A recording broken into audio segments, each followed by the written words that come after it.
ulama terkemuka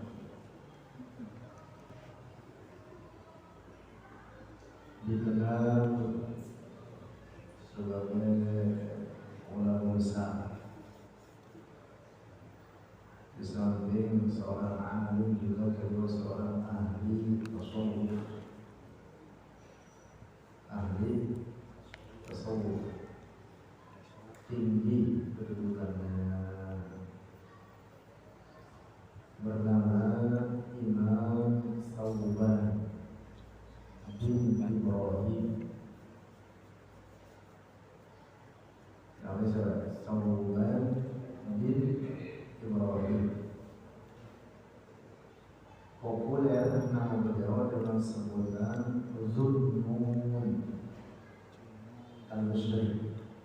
Al-Misrinya ini nisbat atau disandarkan kepada beliau punya wilayah atau negeri yaitu dari Mesir. Nisbah namanya itu, penyandaran biasanya pergunakan semacam itu. Jadi kalau Bang Awi ini Al-Batawi, Al-Batawi apa?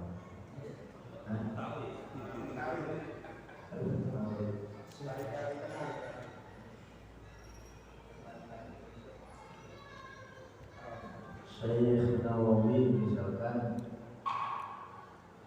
dari Banten, sehingga dikenal dengan Al-Bantani. Al-Jawi, Al-Jawi itu berasal dari Jawa atau dari tanah Jawa. Nah, Imam Zunnun Al-Misri ini yang nama aslinya itu tadi Imam Thawban bin Ibrahim. Gelar Zunnun Al-Misri, gelar Zunnun yang makna harfiahnya adalah pemilik nun. Zu itu artinya pemilik, sahibun nun, pemilik nun, termasuk namanya kalau dalam nahwu itu termasuk daripada al-asmaul khamsah. Abuka wa abuka wa abuka wa abuka wa zumanabin. Zumanabin, zu itu artinya sahib atau pemilik. Nah, Imam Thawban ini dikenal namanya dengan nama apa? Zunnun, pemilik nun. Yang dimaksud adalah huruf nun. Huruf nun. Pemilik huruf nun. Jadi ada kisahnya. Yaitu dikisahkan bahwa beliau sering didatangi oleh orang-orang yang sakit berobat kepadanya. Nah, metode pengobatannya itu sangat sederhana. Yaitu apa? Menuliskan huruf nun di punggung orang tersebut. Sakit namanya datang kepada beliau, di punggungnya ditulis huruf nun, sembuh.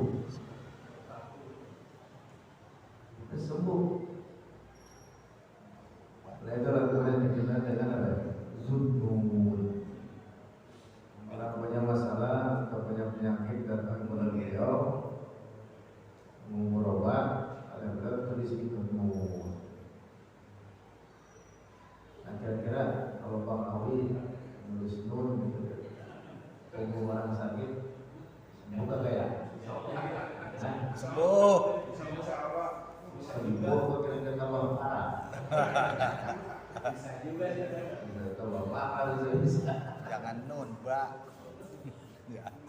Dan memang dikisahkan begitu. Jadi ada seseorang di waktu itu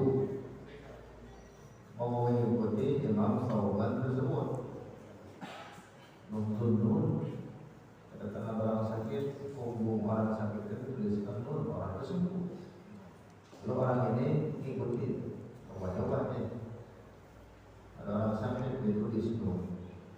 agak subuh-subuh. Agak subuh-subuh. Dibilangin sama orang tersebut, nun kamu sama pun Imam Zunnun berbeda. Bedanya apa? Nah, kira-kira bedanya apa?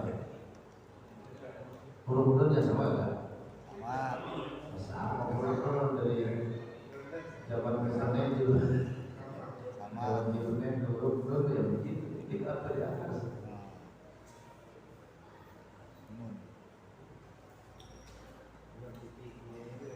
Yang membedakan apa kira-kira? Iya, yang membedakan rahasianya orang yang menuliskan. Jadi Imam Zunnun ya karena memang beliau seorang saleh, orang bertakwa, sehingga walaupun hanya menulis satu huruf yaitu huruf nun, itu beliau punya apa? Punya sir, punya rahasia. Nah, orang-orang semacam kita kadangnya itu, walaupun kita bisa untuk menulis huruf nun, itu bentuknya bukan sama aja, walaupun begitu aja sama.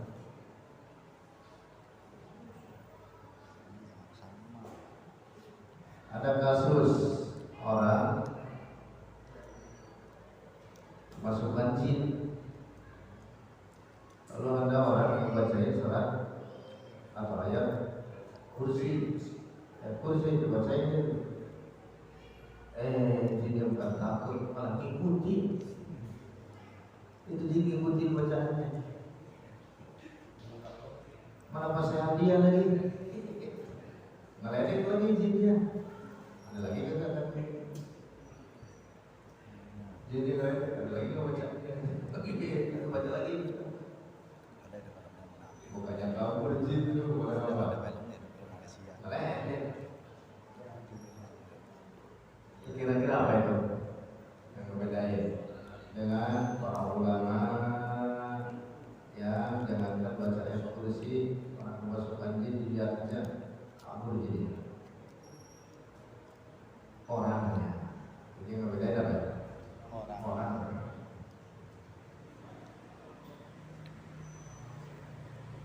Nah, bacaan zikir itu tentu kalimat-kalimat yang mengandung makna di dalamnya, bukan kalimat-kalimat tanpa makna atau kalimat-kalimat yang hanya diucapkan dengan mulut saja, tetapi maknanya. Nah, termasuk pemahaman seorang yang membaca bacaan-bacaan zikir tersebut terhadap bacaannya itu juga ikut mempengaruhi terhadap bacaan yang dia baca. Terhasilkan sir atau rahasia atau keistimewaan dari sebuah bacaan zikir, salah satunya adalah bahwa yang membacanya ini paham apa yang dibaca. Tuh gitu.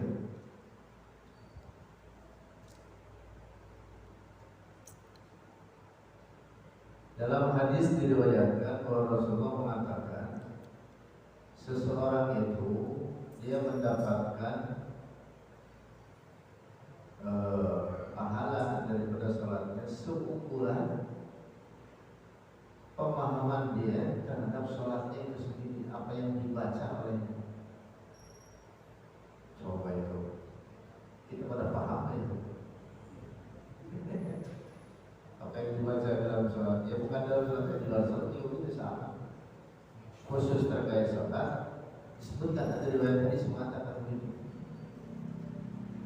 tidak didapat oleh seseorang dari apa yang dia kerjakan daripada sholatnya illa ma'aqala minhu atau Rasulullah, kecuali apa yang dia pahami dari apa yang dia baca dalam sholatnya tersebut.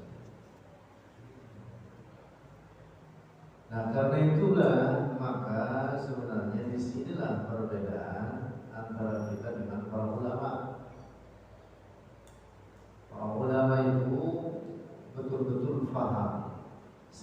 bacaan yang mereka baca daripada zikir-zikir, baik dalam sholat mereka atau di luar sholat mereka. Setiap kalimat yang mereka ucapkan itu meresap pada diri mereka, mereka pahami kandungan maknanya. Itulah zikir yang berbobot ini.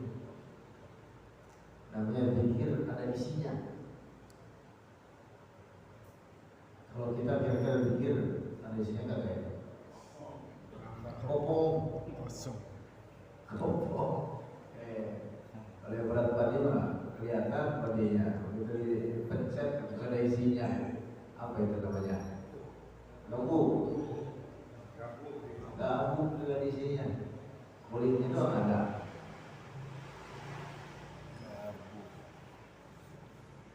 Kalau apa namanya? Tembuk. Tembuk. Habis tembuk mah kebangetan gede. Tembuk mana bau lagi. Tembuk netes.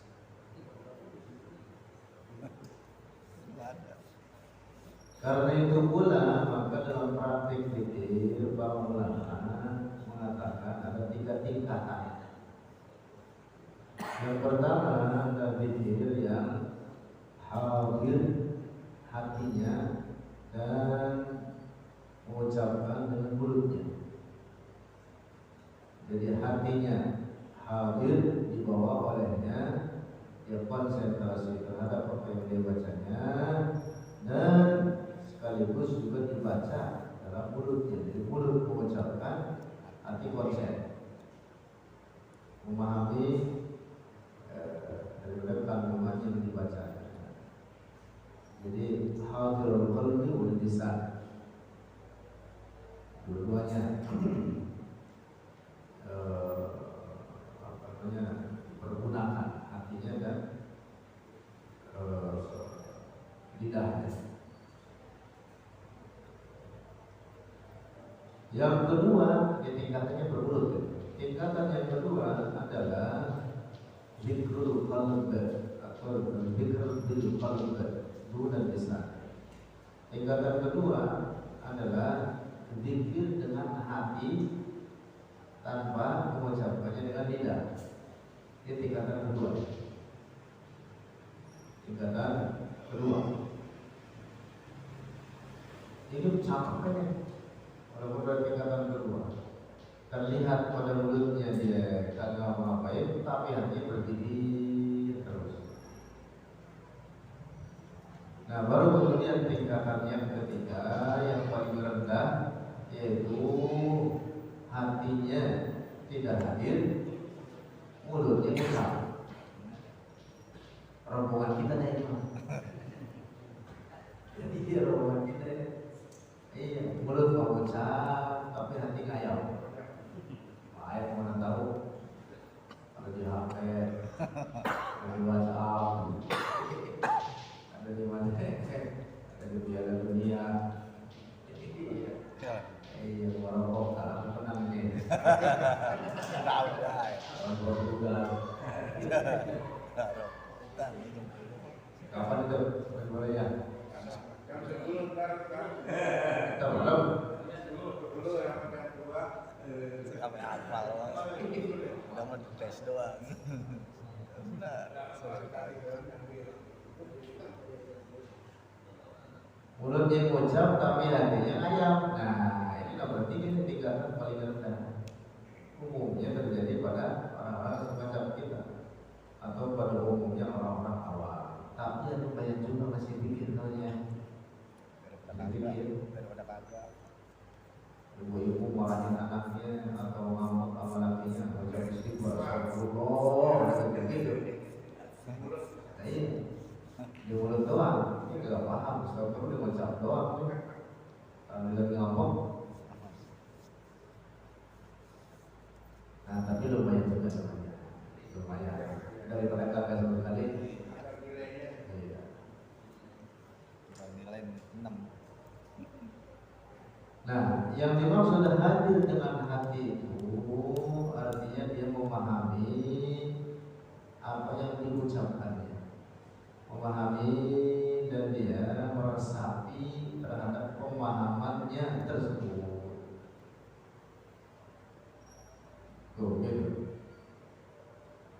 Karena itu pula maka misalkan nama Allah lafzul jalalah, lafzul jalalah Allah itu disebutnya kata para ulama kita dengan disebut ismanya isim jami'. Isim jami', isim itu nama, jami' itu artinya menghimpun. Yang dimaksud adalah menghimpun segala sifat-sifat yang menunjukkan kesempurnaan. Misalkan al-asmaul husna itu kan sifat-sifat Allah, nama-namanya. Nah, nama-nama atau sifat-sifat Allah itu adalah terhimpun pada nama Allah. Yang namanya sifat kan disebutnya kata para ulama tauhid sabitatun bidzat, qaimatun bidzat, tetap dengan zat. Nah, sehingga nama Allah mengapa disebut isim jami', karena itu tadi menghimpun di dalamnya akan sifat-sifatnya. Nah, kalau para ulama ahli tauhid, mereka yang ahlul ma'rifah, dengan hanya mengucapkan Allah saja itu sudah mendalam sekali. Mengapa? Karena ketika mengucapkan lafaz Allah, dia menghadirkan dalam hatinya bahwa Allah memiliki sifat-sifat, sifat-sifat. Misalkan dalam al-asmaul husna bahwa Allah adalah Ar-Rahman, bahwa Allah adalah Ar-Rahim, Al-Malik, Al-Qudus, bahwa Allah adalah As-Salam, Al-Mu'min, Al-Muhaymin, Al-Aziz, Al-Jabbar, Al-Mutakabbir, Al-Khaliq, Al-Bari, dan seterusnya. Dan kita masuk dulu saja dalam paham. Iya, kalau paham. Jadi kalau kita nyebut Allah ya sebatas lafaz Allah saja, bahwa Allah adalah Tuhan yang berhak disembah. Ya itu juga cakap. Nah, cuma itu tadi bedanya bahwa kita dengan para ulama, orang-orang saleh, ahlul ma'rifah, itu mereka paham betul dan meresapi betul terkait bacaan-bacaan yang mereka baca. Terutama dalam sholat, apalagi dalam sholat. Makanya ada kisah, misalkan Sayyiduna Ali, misalkan beliau kena panah di salah satu bagian dari tubuhnya dari peperangan. Dan panah kan matanya gitu, matanya apa? Waring itu kayak mata mancing. Iya, harus dicabut sih. Jadi kalau ditarik, nggak bisa malah nyangkut. Iya. Malah nyangkut. Dan itu meyakinkannya. Lalu beliau berpesan, nanti kalau saya sholat, ini panah ini cabut. Kalau saya sholat, panah ini cabut. Dan kita mau tidak bisa, kita harus dibius itu. Itu juga bius total. Baru ada dulu dari panah. Betul ketika sholat, kemudian apa? Itu panah dikeluarkan dari tubuhnya itu, atau dilepas dari tubuhnya itu, dan beliau tidak berubah pada sholatnya sedikit pun. Dan tentu dalam hal ini tidak membahayakan hingga mengeluarkan banyak darah. Begitu. Jadi itu mengapa? Karena penghayatan beliau terhadap sholatnya, khusyuk beliau,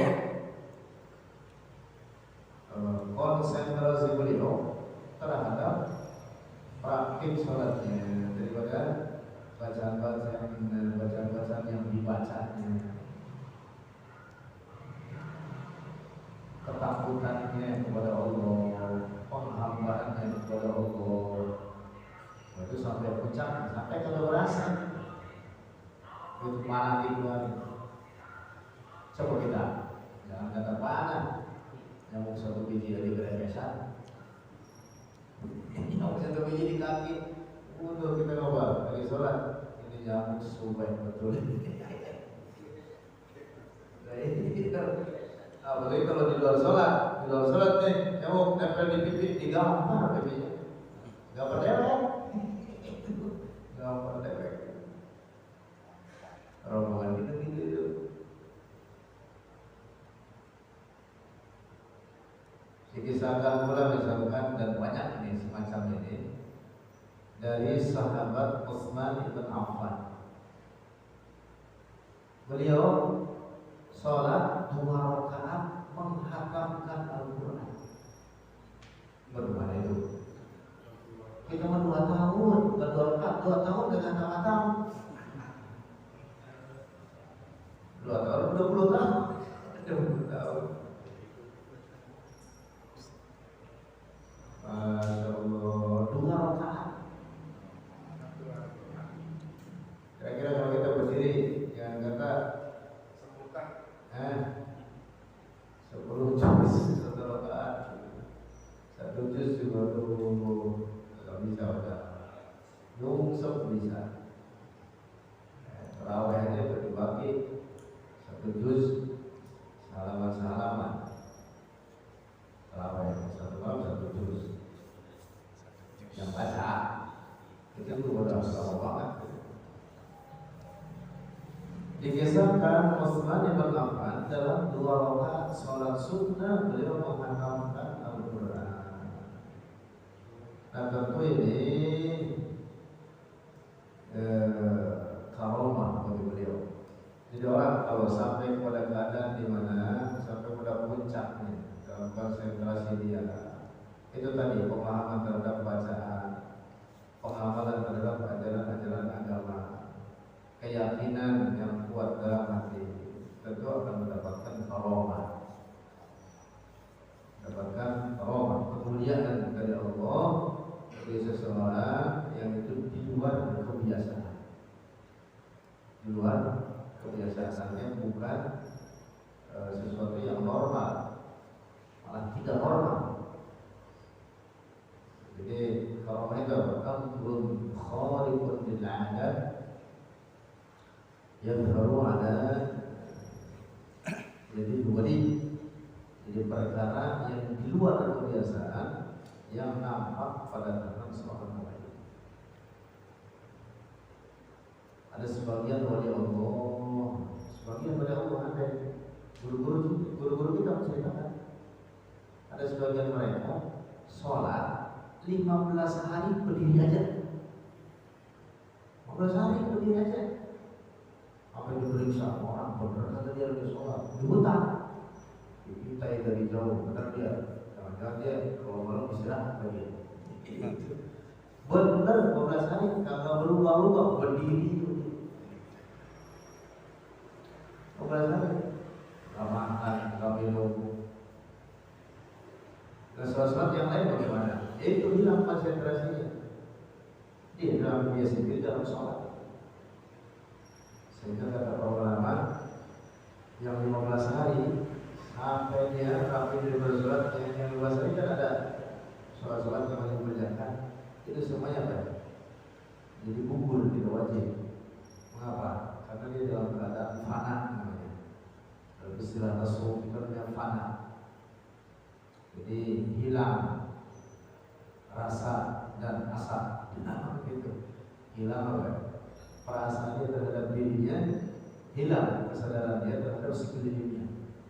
Kalau merasakan lapar, kalau merasakan haus, ya ukurannya kalau ada geledek sampai begitu, nggak berubah. Itu ukurannya itu. Kalau sampai pada puncaknya itu.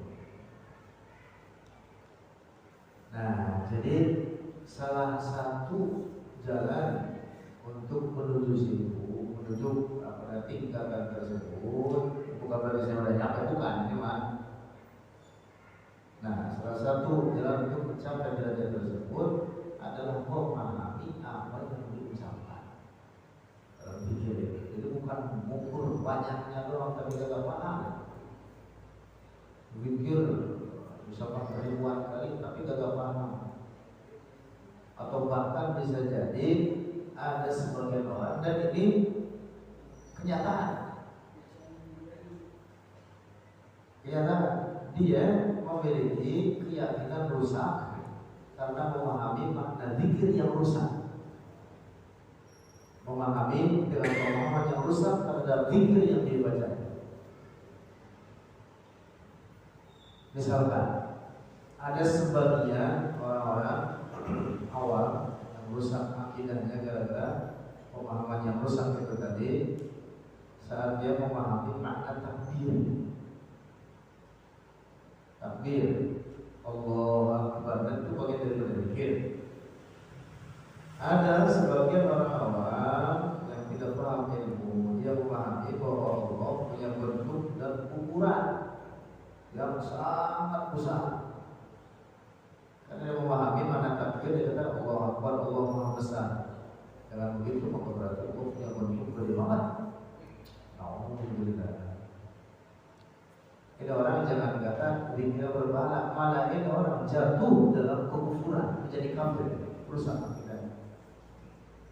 Walaupun dia mengaku muslim, walaupun dia bersyahadat, walaupun dia rajin sholat, mengaku muslim, sering azan, misalnya azannya bahkan syahadatnya dia itu tidak bermanfaat kalau keyakinan tersebut tetap nempel pada dirinya. Kalau dia meyakini bahwa Allah sebagai benda, itu bentuk dan ukuran, Alhamdulillah. Nah, oleh karena makna yang benar terkait takbir ini dijelaskan oleh para ulama tauhid. Makna takbir itu adalah Allahu Akbar, ay annallaha akbaru min kulli syai'in qadra. Artinya bahwa Allah Maha Agung pada derajat dan kedudukannya lebih dari segala hal. Jadi takbir itu isinya adalah ta'zimun lillah, pengagungan terhadap Allah dari segi bahwa Allah dari segi bahwa Allah tidak ada siapapun yang dapat mengalahkan kedudukan atau derajat. Bukan artinya Allah Maha Besar maknanya bahwa Allah sebagai benda. Rusak akidah demikian. Nah, maka pahami dengan baik terkait bacaan zikir. Paling tidak kalimat-kalimat zikir yang kita baca saban hari, terutama bacaan-bacaan yang kita baca dalam sholat, supaya bacaan kita, sholat kita atau zikir kita ada isinya. Begitu. Ya, tujuan ngaji itu sebenarnya begini, supaya memperbaiki kualitas ibadah kita, memperbaiki keadaan kita kepada lebih baik. So, kalau dipikir-pikir kita sholat sekarang yang udah umur sekian ini, kira-kira masih sama enggak sama model sholat kita dulu ketika masih misalkan umur berapa ya, 20, 17, masih sama aja, berarti masih umum juga. Masih jalannya nggak ada resapannya, nggak meresap gitu. Nah, berarti masih apa? Nah, kita naik kelas kita namanya itu. Si ngomong aja udah. Masya Allah. Nah, itu yang pertama terkait takbir. Jadi ingat, takbir yang dimaksud apa? Bahwa Allah Maha Agung pada derajat dan kedudukannya lebih dari segala apapun, bukan dalam pengertian bahwa Allah sebagai benda yang memiliki bentuk dan ukuran yang sangat-sangat besar, bukan gitu maknanya. Nah, ini takbir. Kemudian yang biasa dibaca lagi dalam keseharian kita apa? Tasbih. Habis sholat kan biasanya tasbih duluan Pak. Takbir.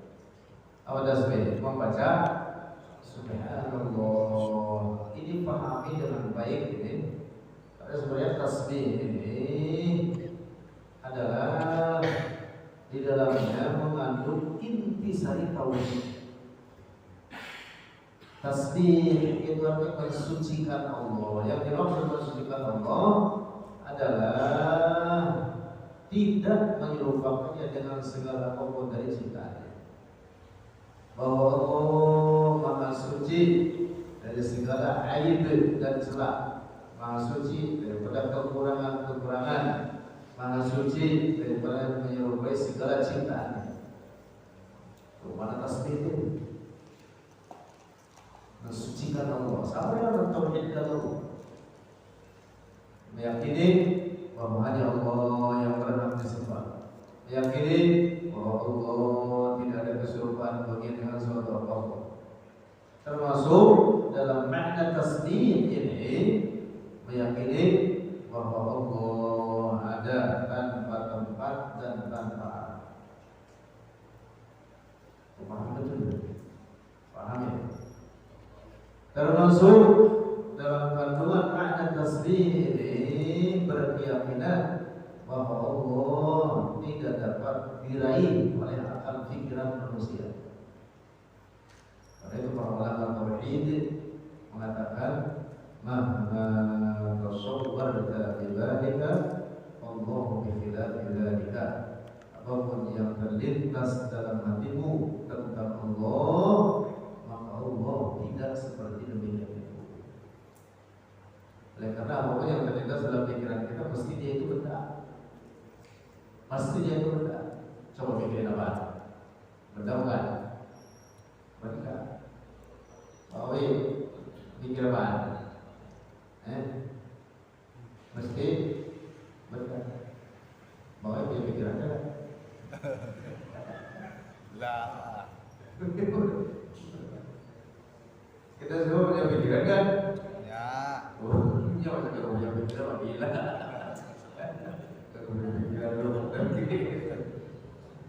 Mesti apapun yang kita pikirkan itu benda, atau kalau bukan benda maka dia itu sifat benda.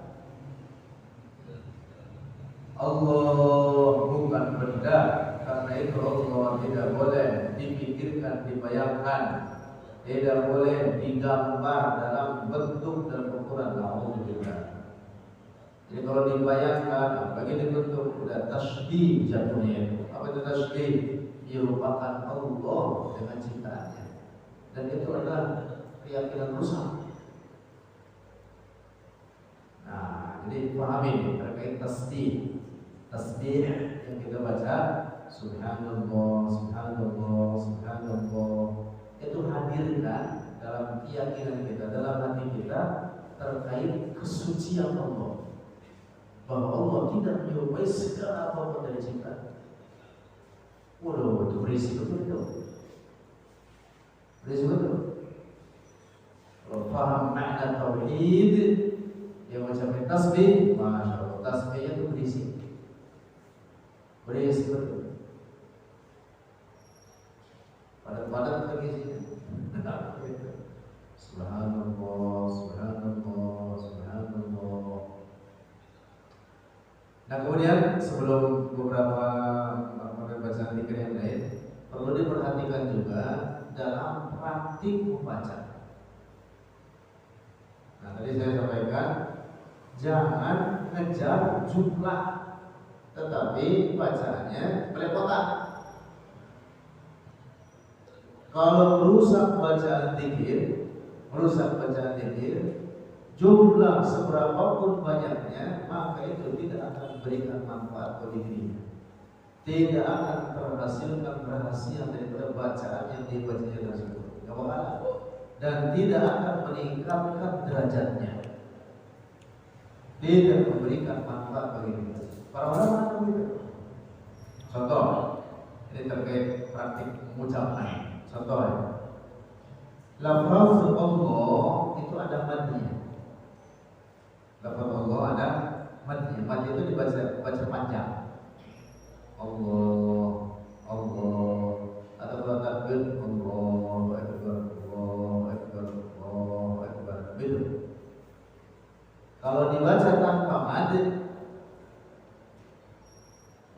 lagi jelas-jelas rusak kalimatnya, bukannya dapat pahala yang ada dapat dosa.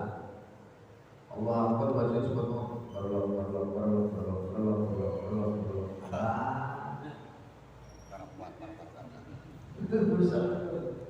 rusak. Subhanallah baca cepat tidak paham bacanya. Merusak bukannya dapat pahala yang ada dapat dosa. Salah seorang ulama terkemuka di Mesir namanya Syekh Salim Al-Bishri. Ini beliau hampir 200 tahun yang lalu masa hidupnya, 200 tahun ke belakang atau sekitar itulah. Dalam kumpulan fatwanya atau kurang dari 200 tahun, dalam kumpulan fatwanya, jadi beliau Syekhul Azhar. Syekhul Azhar itu pemimpin Al-Azhar di masanya, ulama besar, seorang alim terkemuka. Banyak ditanya oleh karena semacam mufti lah, mufti ahli fatwa di Mesir. Beliau yang pernah satu waktu ditanya terkait menghadiri halaqah dzikir, perkumpulan dzikir yang mengucapkan lafaz Allah tanpa mad. Jadi mereka mengutamakan memperbanyak hitungan, sehingga baca Allah tanpa mad.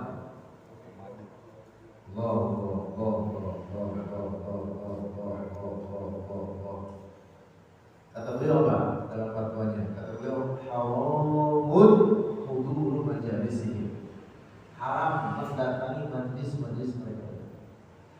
Itu termasuk ilhad namanya.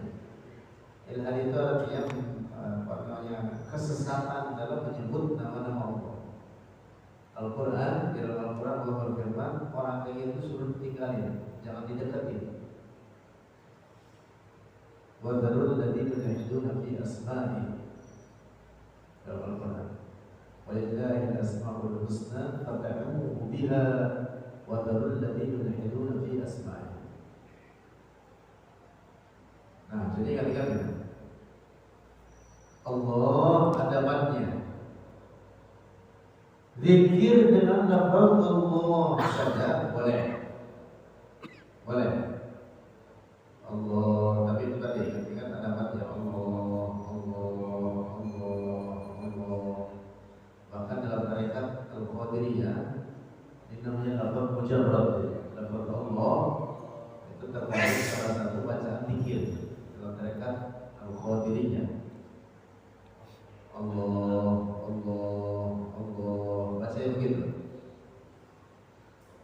Jangan Allah, Allah, Allah, Allah, Allah, Allah, 1000 misalkan. Nah, itu tidak benar gitu.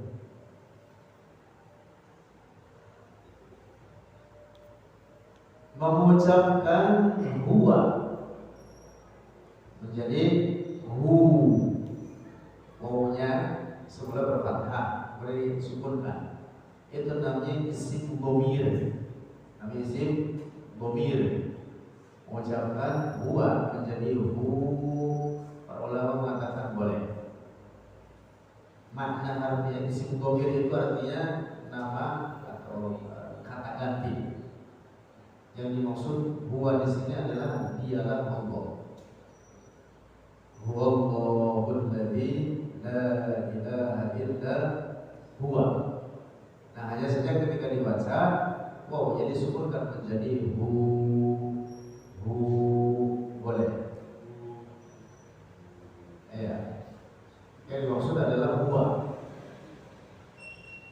Tetapi itu tadi dalam praktik bacanya harus dibacakan hu, boleh. Tapi kalau tidak ada madinya haram, tidak dipanjangkan. Kalau boleh jadi apa? Dan itu ada sebagian orang-orang yang ngaku dirinya ikut tarekat, padahal praktek pikirnya begitu. Haram. Atau Allah menjadi haram.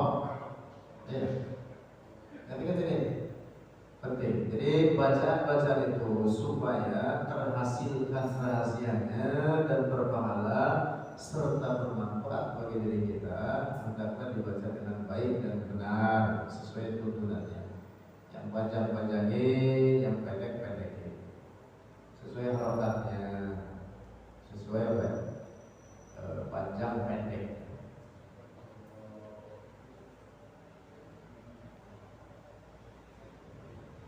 Itu yang mau kita baca, tasbih, takbir, terus apa lagi?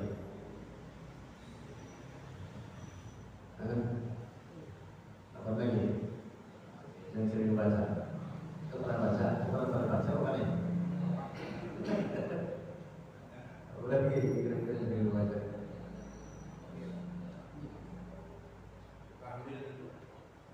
Tahlil.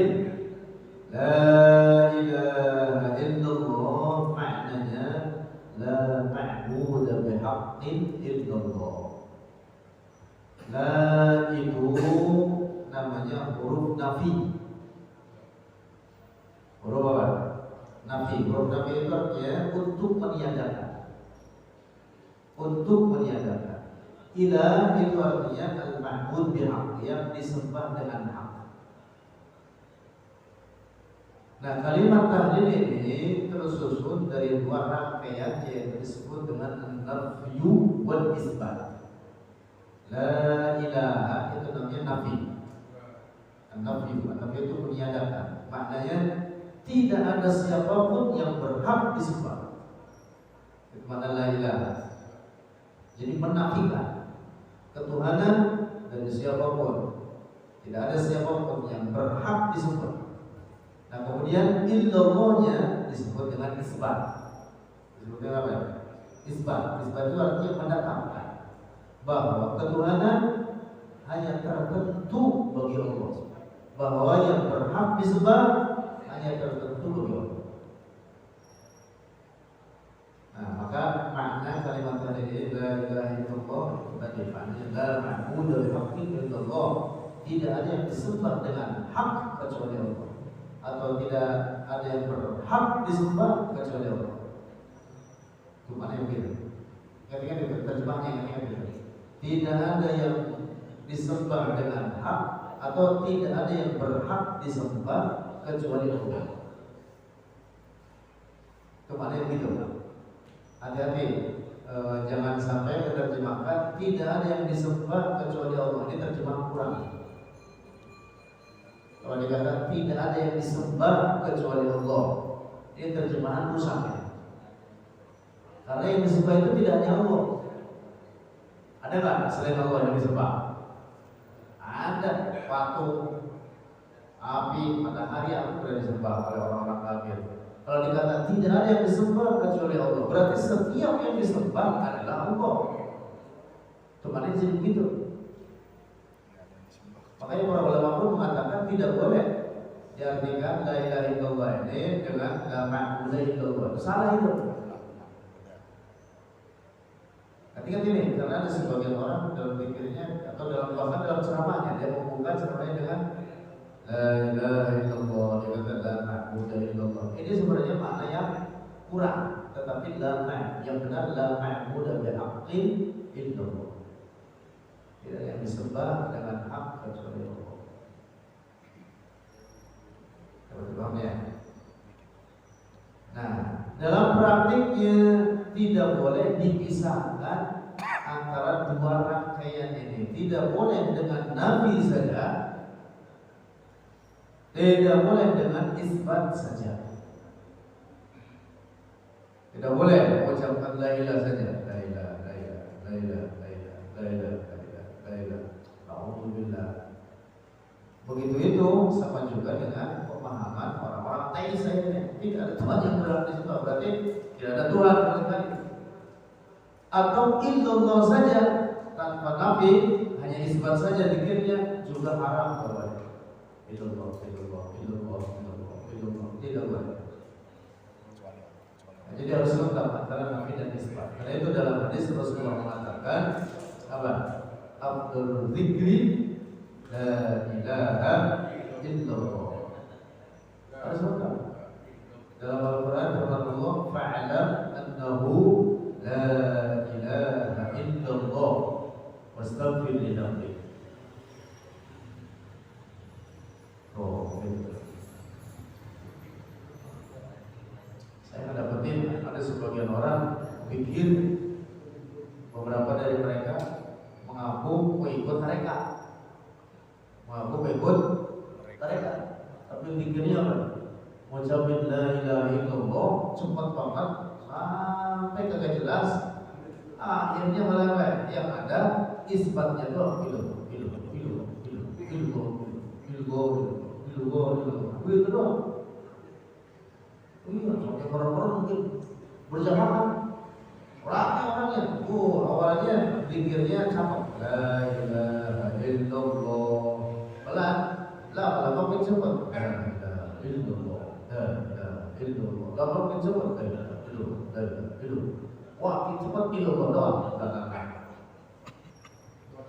Orang kalau kagak paham dia merinding karena apa? Seragam suaranya menggema banyak orangnya. Kalau orang kagak paham cakep betul ya. Padahal merusak. Rusak itu. Jadi kan illallah.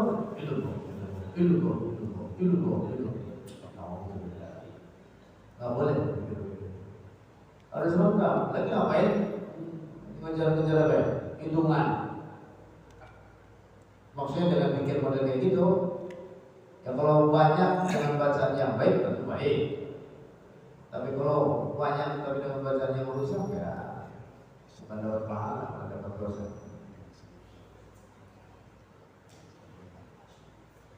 Ada kan diikut kita pikir model gitu di sini. Ada yang tarekat di bawah. Tarekat. Wallahu a'lam bishawab. Jam 10 ya udah. Jam berapa tuh? Udah nih merokok yang bola.